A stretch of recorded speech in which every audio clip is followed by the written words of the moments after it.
Hello students, मैं नरेश। मैं पढ़ा रहा हूँ आपको इंग्लिश में आज का टॉपिक है पैसिव वॉइस पार्ट 4। पार्ट 3 हम ऑलरेडी कर चुके हैं। आज का पार्ट 4 और पार्ट 4 में आज हम पढ़ेंगे passive voice of past perfect tense. आज का टॉपिक पैसिव वॉइस पार्ट 4 में होगा passive voice of past perfect tense. Past perfect tense के पैसिव वॉइस करेंगे आज, ठीक है। तो सबसे पहले पास्ट परफेक्ट टेंस के हमें हेल्पिंग वर्ब एक्टिव वॉइस की पता होना चाहिए, ठीक है। तो एक्टिव वॉइस की हेल्पिंग वर्ब हो गई हैड, ठीक है।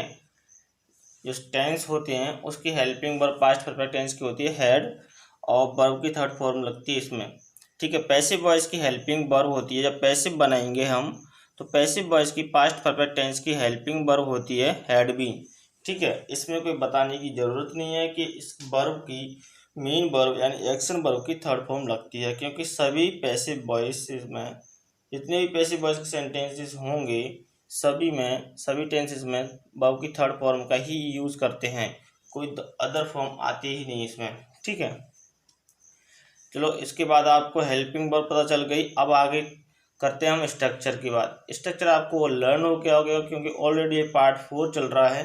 पार्ट 3 हम कंप्लीट कर चुके हैं, तो आपको उम्मीद करता हूँ शायद वो लर्न हो गया होगा ये स्ट्रक्चर। तो स्ट्रक्चर फिर भी जिन बच्चों को नहीं लर्न किया हुआ है तो वो देखें। Subject plus had been plus verb की third form and other words, ठीक है ना। ये इसको स्ट्रक्चर के हिसाब से बनाते हैं, ठीक है। स्ट्रक्चर होने के बाद कुछ एग्जाम्पल से आप समझते हैं। एग्जाम्पल से हमारे फर्स्ट है खाना पकाया जा चुका था।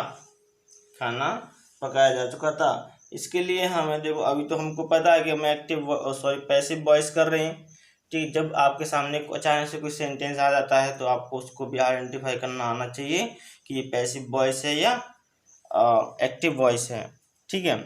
तो सबसे पहले इसको टेंस पहचानना है कि ये कौन सा टेंस हो गया। टेंस है ये पास्ट परफेक्ट टेंस। अब हमें चेक करना है कि सेंटेंस में ये पैसिव है या एक्टिव है। तो देखिए वह हम इसके एक्शन वर्ब पे जाते हैं, पकाना, ठीक है। पकाने वाला इसमें है, डूअर नहीं है। ऑब्जेक्टिव पकाया किया गया खाना, तो इट मीन्स इसका ऑब्जेक्टिव सब्जेक्ट है, तो ये क्या है, पैसिव वॉइस है। तो पैसिव वॉइस के लिए पैसिव वॉइस की हेल्पिंग वर्ब जरूरत पड़ती है। तो स्ट्रक्चर क्या, सब्जेक्ट इसमें मतलब एक्टिव वॉइस का ऑब्जेक्ट ही इसमें सब्जेक्ट का काम करता है, ठीक है। तो ये इसका सब्जेक्ट है। पकाया क्या गया है, पकाया क्या गया है, खाना को पकाया गया है, तो यही सब्जेक्ट होता है।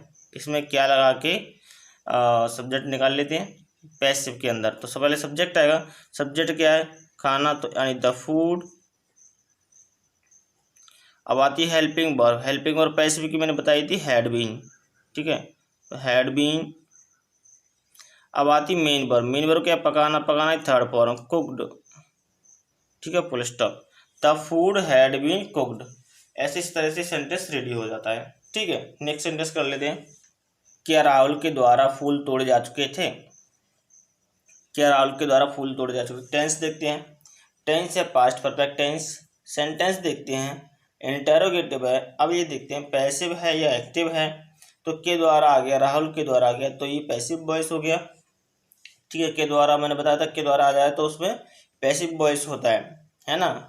राहुल के द्वारा, अमन के द्वारा, कुछ भी नाम आ जाए के द्वारा। अब हमें इसका सब्जेक्ट देखना, पैसिव का सब्जेक्ट ये वर्ब है, एक्शन वर्ब। तोड़ा क्या गया था, फूल तोड़े गए थे, तो फूल तोड़े गए थे, तो फूल सब्जेक्ट हो जाएगा इसका, ठीक है। तो द फ्लावर, ये इंटरोगेटिव है, तो पहले वो आएगा, क्या कहते हैं, हेल्पिंग वर्ब लगाएंगे इसमें, ठीक है। तो हेल्पिंग, फूल तोड़े गए थे, फूल एक है और ज़्यादा है, फूल ज़्यादा है, तोड़े जा चुके थे, यानी कि हमें इससे हमें पता चल रहा है कि फूल ज़्यादा थे। इसके लिए तो हेल्पिंग वर्ब सिंगुलर हो चाहे प्लूरल हो, तो इसमें देखने की जरूरत नहीं है, क्योंकि हेड भी सिंगुलर प्लूरल दोनों में एक जैसी ही आती है। तो हेड, अब हेड बीन है तो सिर्फ हम हेड आगे रखेंगे और बीन बाद में रखेंगे। Head Rahul, head the flowers, subject रखेंगे जो पैसिव का सब्जेक्ट है, ठीक है। हेड द फ्लावर्स, फिर हम बीन को रखेंगे, बीन। अब फिर आती है मेन वर्ब, प्लग्ड। अब किसके द्वारा, तो अब थर्ड फॉर्म आती है उसके द्वारा। फिर हम थर्ड फॉर्म के बाद हम एजेंट लगाते हैं, ये मैंने पिछली वीडियो में बता दिया है। By Rahul, interrogative mark. Next करते हैं, क्या कैदियों को मुक्त किया जा चुका था? क्या कैदियों को मुक्त किया यानी छोड़ा जा चुका था, मुक्त मतलब छोड़ा जा चुका था। तो ये भी एक पास्ट परफेक्ट टेंस है और इंटरोगेटिव सेंटेंस है, तो मुक्त करने वाला इसमें है नहीं कोई, है ना, मुक्त जो कर रहा है वो नहीं है। तो किसको मुक्त किया गया था? कैदियों को, ठीक है। तो कैदी हो जाएगा इसका सब्जेक्ट, ठीक है। यह है एक पैसिव वॉइस, तो इसकी हम पैसिव वॉइस हेल्पिंग वर्ब का यूज करेंगे, चाहे पास्ट परफेक्ट टेंस है तो हम हैड बीन करेंगे, ठीक है। और पैसिव है तो इसके लिए इंटरोगेटिव है तो पहले हम हेल्पिंग वर्ब पहले लगते हैं सेंटेंस, सबसे पहले हैड। अब सब्जेक्ट इसका कैदी है तो इम्प्रिजन, अब बहुत सारे कैदी तो इम्प्रिजन्स, ठीक है। उसके बाद अब आती है बीन, हेड बीन इसकी पूरी है हेल्पिंग वर्ब। अब मुक्त करना रिलीज, तो इसकी थर्ड फॉर्म लगाते हैं हमेशा, तो हैड इम्प्रिजन्स बीन रिलीज्ड, क्या कैदियों को मुक्त किया जा चुका था, तो had imprisons been released, interrogative sign, ठीक है। तो आप इसको लगा दें तो हैड इम्प्रिजन बीन रिलीज्ड, इस तरह से ये पैसिव बन जाता है, ठीक है ना। नेक्स्ट करते हैं, उसे सलाह दी जा चुकी थी। उसे सलाह दी जा चुकी, सलाह किसको दी? देखो सलाह एक तो नाउन का भी काम करता है, और अकेला सलाह यूज़ करेंगे तो, ठीक है, और सलाह देना पूरा करेंगे तो ये एक एक्शन वर्ब का काम कर लेता है। तो इसमें हम सलाह देना पूरा करेंगे, सलाह देने का कार्य किसे किया गया है?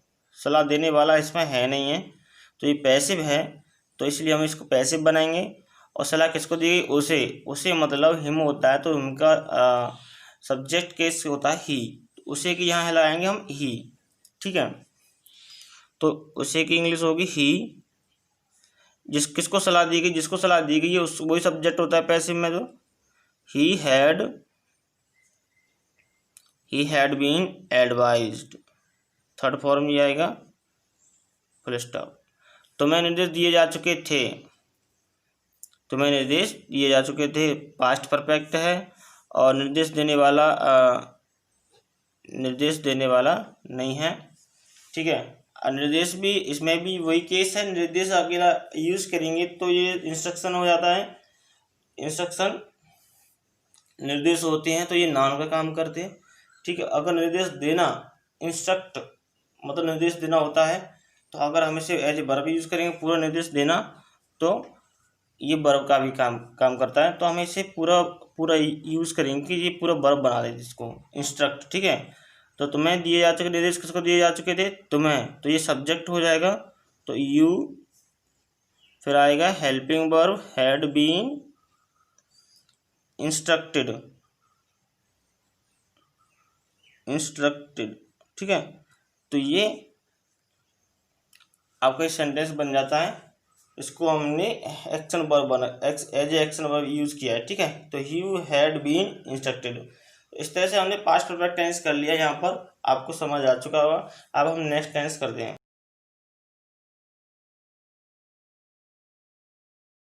नेक्स्ट टेंस है passive voice of future indefinite tense, ठीक है।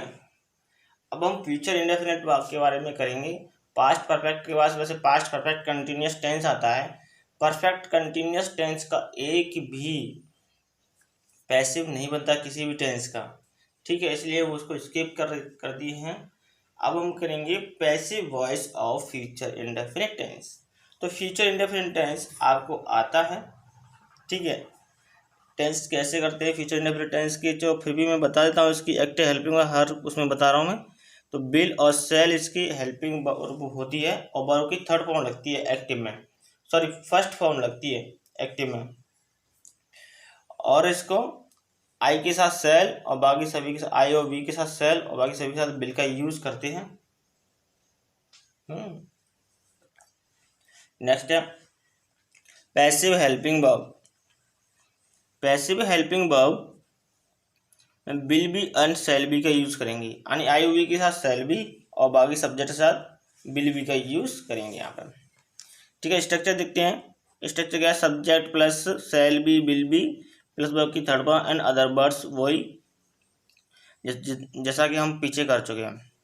ठीक है ना। अब हम करते हैं इसके कुछ इंपॉर्टेंट एग्जांपल्स। ओके, आपको कल पढ़ाया जाएगा, यानी ये फ्यूचर है, यानी फ्यूचर इंडेफिनिट टेंस है। अब इसको फ्यूचर इंडेफिनिट टेंस आइडेंटिफाई कर लिया। अब हम देखेंगे कि ये पैसिव है एक्टिव वॉइस है। तो पढ़ाने का कार्य कौन कर रहा है नहीं इसमें।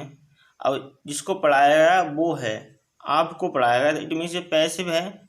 ठीक है, तो इसका सब्जेक्ट क्या है, पैसिव सब्जेक्ट है, तो एक्टिव का ऑब्जेक्टिव होता है। तो ये इसका सब्जेक्ट हो जाएगा यू, इसके साथ आएगी will be taught, you will be taught. Teach होती है फर्स्ट फॉर्म और इसके टीच की थर्ड फॉर्म टॉट होती है। तो कल की लगा देंगे अदर वर्ड्स में टुमारो। ठीक है ना, you will be taught tomorrow. इस तरह से हमारा फर्स्ट सेंटेंस हो जाता है पैसिव का। नेक्स्ट करते हैं, उन लोगों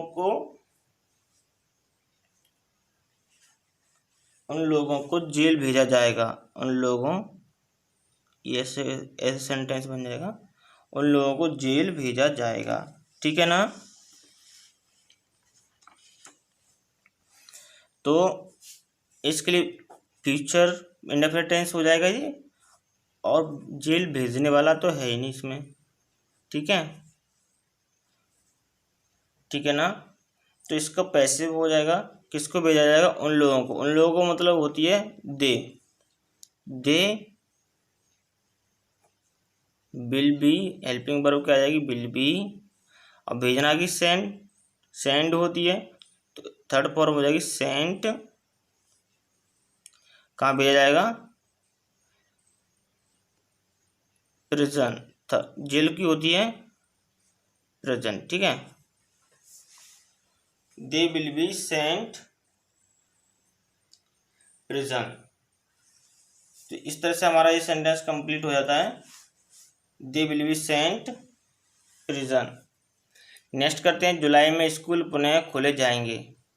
तो ये क्या है, फ्यूचर इंडेफिनिट टेंस है और खोलने वाला इसमें है नहीं है, स्कूलों को जो खोलेगा, तो इसलिए ये पैसिव वॉइस हो जाएगा।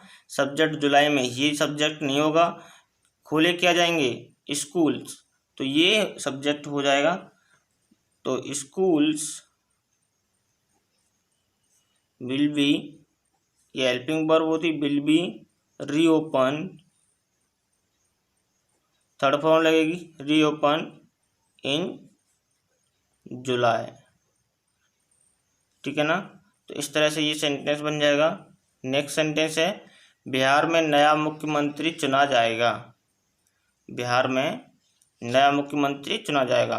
तो ये भी फ्यूचर का है, फ्यूचर इंडेफिनिट टेंस है ये, और चुनने वाला इसमें है नहीं, यानी चुना किसको जाएगा, नए मुख्यमंत्री को। ठीक है ना।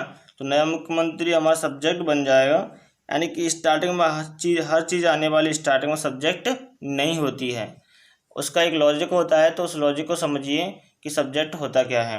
तो चुना किसको जाएगा, नए मुख्यमंत्री को। ये एक्शन वर्ब है, तो एक्शन वर्ब करने वाला कोई है नहीं, तो ये पैसिव है। तो अब चुना किसको जाएगा, मुख्यमंत्री, तो मुख्यमंत्री इसका सब्जेक्ट हो जाएगा, नया मुख्यमंत्री। तो न्यू सीएम, चीफ मिनिस्टर को मैं सीएम लिख देते हैं, न्यू सीएम विल बी। अब चुनना की इलेक्ट होता है, तो इलेक्टेड थर्ड फॉर्म हो जाएगी, इलेक्टेड इन बिहार। ठीक है ना, बिहार में नया मुख्यमंत्री चुना जाएगा। तो नेक्स्ट करते हैं, 2020 में क्रिकेट नहीं खेली जाएगी कोरोना की वजह से। 2020 में क्रिकेट नहीं खेली जाएगी, तो खेलने वाले है नहीं है, क्या नहीं खेली जाएगी, क्रिकेट। तो क्रिकेट विल, अब विल बी के बीच में नॉट लाए, विल नॉट बी, खेलना की play, third form played in 2020, 20। ठीक है ना। इस तरह से हमने 2 टेंस आज कंप्लीट किए पैसिव वॉइस के, future indefinite tense and past perfect tense. ठीक है, तो इसका होमवर्क अभी ग्रुप में डाल दिया जाएगा। ठीक है, आज के लिए इतना ही। Okay, thank you.